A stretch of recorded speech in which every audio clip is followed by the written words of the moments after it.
Be an observer of your thoughts and feelings. Hey everyone! Welcome back to the channel. If you're new here, I'm so glad you found your way to this space. This is a place where we dive deep into self-awareness, personal growth, and living a more peaceful, intentional life. In today's video, we're going to talk about something that might just change the way you look at your mind forever. It's the concept of being an observer of your thoughts and feelings. This simple idea has the power to shift your entire mindset, reduce stress, and help you understand yourself better than ever before. So grab a cup of tea, sit back, and let's dive into this journey together. We live in a world that moves so fast. Every day we're bombarded with information, noise, opinions, and emotions, both our own and from others. It's easy to get caught up in the storm. You might find yourself overwhelmed by anxiety, stress, or sadness, and not even know where it's coming from. But what if I told you that you don't have to be swept away by these waves of emotions? What if you could simply step back and watch them, like clouds passing in the sky? That's what it means to be an observer.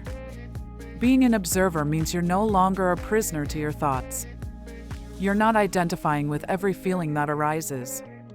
Instead, you create space between who you are and what you experience. This space is powerful. It gives you the freedom to respond instead of react. It helps you to notice patterns, to become more present, and to live with intention. Let's break it down with a very simple example. Imagine you're feeling angry. Most of us would say, "I am angry." But this is where the shift happens. Instead of saying, "I am angry," try saying, "I'm noticing that anger is present." Do you see the difference? One statement says that you are the emotion. The other says that the emotion is something you're experiencing. That one shift can make a huge difference in how you handle your feelings. You are not your thoughts. You are not your emotions. You are the awareness behind them. Let's go a bit deeper. Our mind is like a radio station, constantly playing thoughts and stories. Some are helpful, some are hurtful, and many are just noise. When we identify too closely with these thoughts, we suffer. We start believing every negative thing our mind says. We think, "I'm not good enough, I'll never succeed," or "nobody understands me."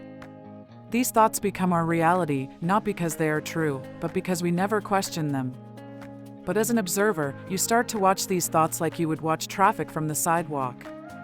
You notice them, but you don't have to get in every car. You don't have to chase every thought or believe every story. You can just watch. And in that watching, there is peace. Here's another key point: feelings are like waves. They rise and fall. They come and go. But when we resist them or try to suppress them, they grow stronger. The more we try to push away sadness or anger, the more it lingers. But when we observe our feelings with kindness and curiosity, they often dissolve on their own. Imagine your emotions as visitors knocking at your door. Instead of slamming the door in their face, what if you opened it and said, "Come in. Let me understand you." This doesn't mean you act on every feeling. It means you allow it to be seen. And in that seeing, healing begins. Let's talk about how to practice this in real life. One of the best tools to become an observer is mindfulness. Mindfulness simply means paying attention to the present moment without judgment. You can practice this through meditation or just by slowing down during your day. Take a few deep breaths. Notice the sensations in your body. Notice the thoughts that come and go. Notice how you feel emotionally. And do it all without labeling anything as good or bad. You might be thinking, "But what if my thoughts are really negative? What if I'm going through something really hard?" That's totally okay. Being an observer doesn't mean you pretend everything is fine. It means you bring awareness to what's happening inside you without letting it define you. If your mind is telling you, "I'm a failure," you can say, "I notice my mind is having the thought that I'm a failure." See the difference? You're not denying the thought, you're just not becoming it. You're giving yourself space. Another way to observe your inner world is through journaling. Writing down your thoughts and feelings can help you see them more clearly. Ask yourself questions like, what am I feeling right now? What thoughts are running through my mind? Are these thoughts helpful or harmful? What might be the deeper need behind this emotion? And then, just observe. Don't judge. Don't try to fix anything right away. Just notice. You can also bring this practice into your relationships. The next time someone says something that triggers you, pause. Take a breath. Instead of reacting instantly, observe what's happening inside you. What emotion is rising? What story is your mind telling you? When you respond from a place of observation rather than reaction, your relationships will begin to shift. You'll become less defensive, more open, and more understanding. Let's be honest, it's not always easy. We've spent our whole lives reacting automatically. But like any skill, becoming an observer takes practice. It's okay to fall back into old patterns sometimes. The key is to gently bring yourself back to awareness again and again.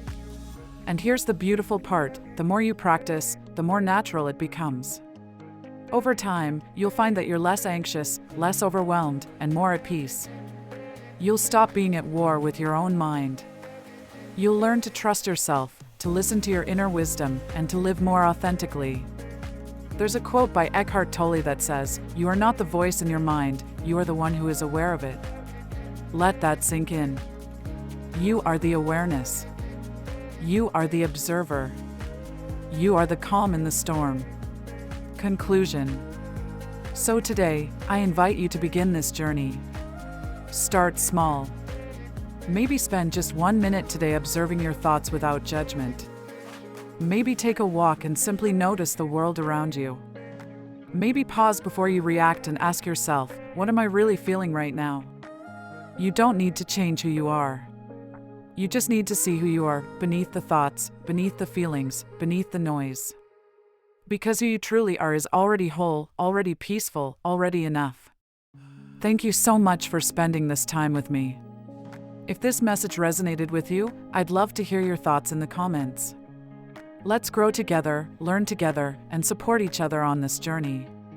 And don't forget to hit that like button, subscribe to the channel, and turn on the notification bell so you never miss an upload. There's so much more coming your way. Until next time, stay grounded, stay kind, and remember, you are the observer. Peace and love.